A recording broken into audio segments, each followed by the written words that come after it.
Explore the life ETL এর নতুন একটি পর্বে তোমাদের সবাইকে স্বাগত জানাই। আশা করি তোমরা ভালো আছো, সুস্থ আছো আর আমাদের পাশে আছো। শুরু হয়ে গেছে শীতকালের একটি সবথেকে আকর্ষণীয় পুজো, সরস্বতী পুজো। মা সরস্বতীর বন্দনায় মেতে উঠেছে গোটা দেশবাসী। আমরাও বেরিয়ে পড়েছি আলিপুর দুয়ারে অবশ্যই সরস্বতী পুজো পরিক্রমা করে নিতে। আরে আগে সরস্বতী পুজো হতো স্কুল, কলেজে এবং বাড়িতে, কিন্তু এখন তো চারিদিকে থিমের পুজো থেকে শুরু করে পাড়ার ক্লাবেও সরস্বতী পুজো হয়, আর সেটা হয় বেশ ধুমধাম করে। তাই আমরাও আলিপুর দুয়ারে সরস্বতী পুজো পরিক্রমা করতে চলে এসেছি, আর সেই মুহূর্ত রইল তোমাদের জন্য। তাই ব্লগটা একদম স্কিপ করো না, সঙ্গে থাকো, পাশে থাকো, এক্সপ্লোর করতে থাকো।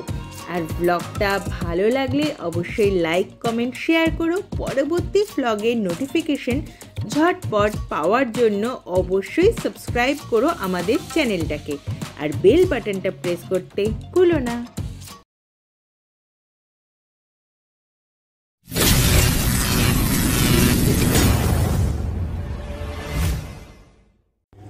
এবারে সরস্বতী পুজো দুদিন ধরে হওয়ার জন্য প্রথম দিনই আমরা চলে গিয়েছিলাম পুজো পরিক্রমা করে নিতে, কিন্তু গিয়ে দেখলাম মা সরস্বতীর আগমন তো ঘটে গেছে ধরাধামে, কিন্তু তার পুজো এখনো শুরু হয়নি।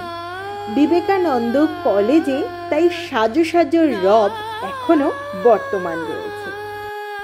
এরপরে আমরা চলে গিয়েছিলাম ইউরো কিডের পুজোটি দেখে নিতে। এখানে কিন্তু প্রথম দিনেই পুজো সেরে নেওয়া হয়েছে, আর মাতৃ প্রতিমা ছিল খুবই সুন্দর। নিজেদের ছোটবেলাকার কথা মনে পড়ে যাচ্ছিল। সরস্বতী পুজো মানেই শাড়ি পরা, চারপাশে ঘুরে বেড়ানো, এক হই হই ব্যাপার। সেসব আজ মিস করি প্রচন্ড পরিমাণে।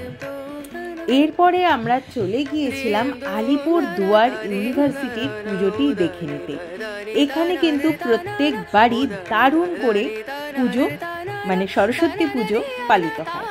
দেখব এইবারে কি চমক আমাদের জন্য অপেক্ষা করে রয়েছে। আশপাশটা তো দারুণ লাইটিং এর মাধ্যমে সাজানো হয়েছে, মনে হচ্ছে ইউনিভার্সিটির রাস্তা নয়, কোনো রাজপথ। রাজপথ ধরে এগিয়ে চললাম আমরা সামনের দিকে মায়ের দর্শন করতে। আগের বছর এখানে কিন্তু হচ্ছিল ডিজে, সবাই মেতে উঠেছিল নাচে গানে, কিন্তু এইবারে পরিবেশ একেবারেই শান্ত, কারণ পুজো হবে পরের দিন। যত অনুষ্ঠান সবই বরাদ্দ রয়েছে পরের দিনের জন্য, তাই ফাঁকা ফাঁকায় আমরা ঘুরে দেখে নিলাম ইউনিভার্সিটির পুজোটি।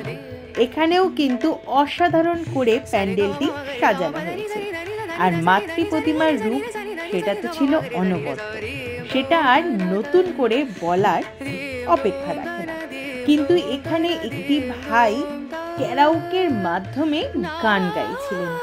ওরে বাপ রে বাপ, মিউজিক একদিকে, গান একদিকে, মনে হচ্ছিল মা বুঝি কানে আঙ্গুল গুজে ফেলেছেন। চলে এসেছি ফ্রেন্ড স্কোয়ারের পুজোটি দেখে নিতে।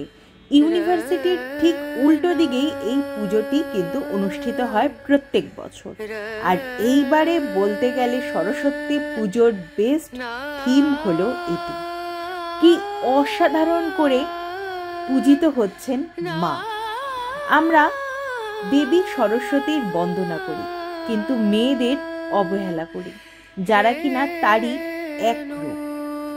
মা সরস্বতী শিক্ষার দেবী, গানের দেবী, নাচের দেবী, কিন্তু অনেক বাড়িতেই মেয়েদেরকে গান নাচের দিকে মন দিতে না করা হয়। বলা হয় রান্না শেখ, কাজে দেবে, বিয়ের পরে তো সেই রান্নাই করতে হবে। আরে দাঁড়া, এখন চাকরি বাকরি নয়, বিয়ের পরে সব করিস, আর বিয়ের পরে স্বপ্নটা থেকে যায় প্রায়শই অধরা। তাই এখানে একটি সুন্দর বার্তা প্রেরণ করা হয়েছে সবার জন্য। মায়ের যেমন পুজো করা হচ্ছে দেবী রূপে, তেমনি মেয়েদেরকেও কিন্তু নিজেদের ইচ্ছা মতো পড়াশোনা করতে দেওয়া উচিত বা তাদের সব দিকেই উৎসাহ দেওয়া উচিত। এরপরে চলে এসেছিলাম বার অ্যাসোসিয়েশনের পুজোটি দেখে নিতে, কিন্তু এখানে ঠাকুর দেখতে না পেলেও জমজমাটি অনুষ্ঠানটি দেখে নিলাম বেশ অনেকক্ষণ দাঁড়িয়ে। এরপরে আমাদের চোখ আটকে গেল আলিপুরদুয়ারের সংঘশ্রী ক্লাবের পুজোটি দিকে। কি অসাধারণ প্যান্ডেলটি হয়েছে! প্যান্ডেলটি একদিকে ছোট্ট, আবার একদিকে বেশ চিত্ত আকর্ষক। অসাধারণ হয়েছে মায়ের রূপসজ্জাও। সব মিলিয়ে একটি জমজমাট পুজো দেখে নিলাম এখানে। এরপর চলে গিয়েছিলাম প্রেস অ্যাসোসিয়েশনের পুজোটি দেখে নিতে, কিন্তু এখানেও দেখলাম মণ্ডপে সাজসজ্জা করতেই সবাই ব্যস্ত, কিন্তু মাতৃ প্রতিমা ছিল অসাধারণ। আর এটা বুঝতেই পারছি গতকাল মানে পরের দিন কিন্তু অসাধারণভাবে সেজে উঠবে এই মণ্ডপটি, কারণ দারুণ সুন্দর করে সাজানো হচ্ছে প্রেস অ্যাসোসিয়েশনের এই প্যান্ডেলটি। এরপর চলে এসেছিলাম ম্যাক উইলিয়াম স্কুলের পুজোটি দেখে নিতে।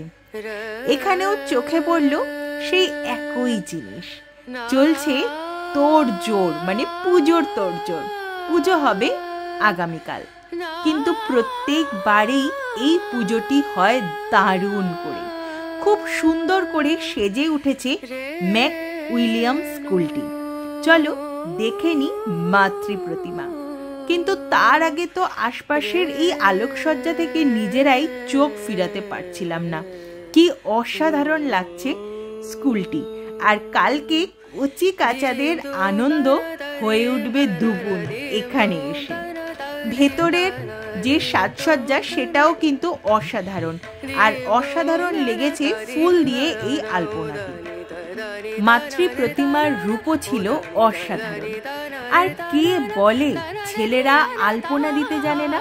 দেখো এখানে কিন্তু সব ভাইরা মিলেই সুন্দর করে এই ফুলের আলপনাটি তৈরি করছে, আর সবটাই কিন্তু করছে এই ছোট ছোট ভাইগুলো। কোনো মেয়েকে কিন্তু এখানে আমি দেখতে পাইনি। দেখতে দেখতেই চলে এলাম সরস্বতী পুজোর দ্বিতীয় দিনে। আজ কিন্তু সবার একটু একটু মন খারাপ, কারণ পুজো দেখতে দেখতেই শেষ হয়ে এলো। আর এই ছোট্ট প্যান্ডেলটি হয়েছে অসাধারণ করে। ছোট ছোট থার্মোকলের বাটি দিয়ে তৈরি করা হয়েছে মায়ের মণ্ডপটি। সত্যি মা আসছেন আর হাতের কারুকাজের কোনো মণ্ডপ তৈরি হবে না, সেটা ভাবতেও খারাপ লাগে, কিন্তু সেই ভাবনা পূর্ণ করে দিল এই প্যান্ডেলটি। এখানেও দেখে নিলাম একটি সুন্দর মাতৃ প্রতিমা। কি অসাধারণ মায়ের মূর্তি। তার সাথে চলছে নানা রকম প্রতিযোগিতা, অবশ্যই মহিলাদের প্রতিযোগিতা। এই জেঠিমাটি হাজার চেষ্টা করার পরেও শুধুমাত্র একটি মোমবাতি জ্বালাতে পেরেছিলেন, সেই নিয়ে যদি শুধু দেখতে তার আফসোসটা। আর এরপরে নানা রকম এসেছিলাম বহু বিষয়ক আঞ্চলিক ছাত্রাবাসের পুজোটি দেখে নিতে। এখানেও কিন্তু দারুণ করে অনুষ্ঠিত হয় সরস্বতী পুজো। মায়ের বন্দনা চলে একদম জোর কদমে। আশপাশটা দেখতেই পাচ্ছ কত সুন্দর করে সাজানো হয়েছে, আর প্যান্ডেলটিও সাজানো হয়েছে খুব সুন্দর করে। মাতৃ প্রতিমার রূপও ছিল অসাধারণ। আশপাশটা দেখতে দেখতে মন তো জাস্ট ভরে যাচ্ছিল।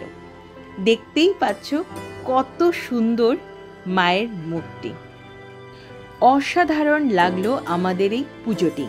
যদিও প্রত্যেক বছরই এখানে কিন্তু দারুণ ধুমধাম করে মাতৃ আরাধনা করা হয়ে থাকে।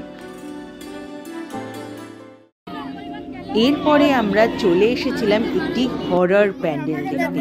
চলো ঘুরে দেখে নিই ভেতরে।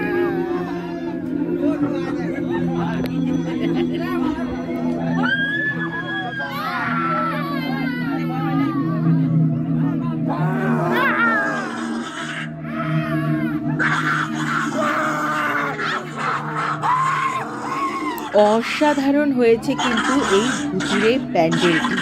তোমরা মিস করোনি তো? যাই হোক, আমরা তো দেখে নিয়েছি। আজকের ব্লগটা এখানেই শেষ করছি, দেখা হবে পরবর্তী ব্লগে। এই মেঘলা দিনে একলা ঘরে থাকে না তো মন, কাছে যাব কবে পাবো ওগো তোমার নিমন্ত্রণ।